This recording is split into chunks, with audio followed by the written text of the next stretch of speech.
Шатрын тэмцээнийг шатрын холбооны хүндэд ерөнхийлөгч Зандан шатрын санаачлагаар 2 дахь жилдээ зохион байгуулсан нэг хүний хувийн тоглолт гэхээсээ баг хамт олонний сэтгэн бодох чадвар, нэг хүн тунгаан бодох, тоглох бус, багаар сэтгэж оюун ухаанаараа өсөлдөг онцлог тэмцээн гэдгийг хэллээ. Багийн дээд нь 10 хүнтэй. Тэгээд багаар тоглож байгаа энэ тоглолт бол Монголд анхудаага үүссэн шатрын бас нэг шатрын тоглоомын шинэ хэлбэр гэж хэлж болох юм да. Ийм олон хүнийг хамарч чадж байгаагаараа бол нэлээд ийм онцлог тэмцээн болж байгаа. 2013 оноос эхлээд ингээд Монгол улсад зохион байгуулагдаж байна.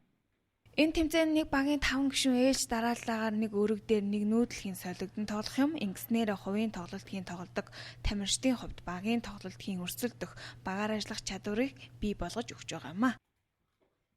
Энэ бол цаашдаа дангаар шатрын спортын мастерууд ч нэг 5 баг болоод нэг өрөг дээр тоглож болно. Хамгийн гол нь бие биенийхээ оюун ухааныг мэдэрч нэг өрөг дээр яг хамтын оюун ухаан бий болгох асуудал.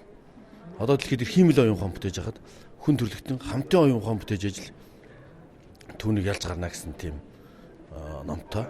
Энэ бол онцлог нь бол нэг хөлөг дээр 10 хүн тоглож байгаа. Нэг баг 5 хүн тоглож байгаа. Тэгээд 5 хүн эхний нүүдлийн сүний дараагийн нүүдлийг цаалгаад 2 дугаар хүн нэгж нүүдлээ хийн. 2 дугаар хүний дараа 3 дугаар хүн, 3 дугаар хүний дараа 4. Их бичлэнгээр ингээд багийн тоглогч нар бол ээлжиж дараалаад нүүдэл хийж байгаагаар онцлог. Өөрөөр хэлэх юм бол шатар бол нэг хүн нэг хүний эсрэг тоглодог. Тэгвэл энд бол энэ 5 хүний эсрэг тоглож байгаа.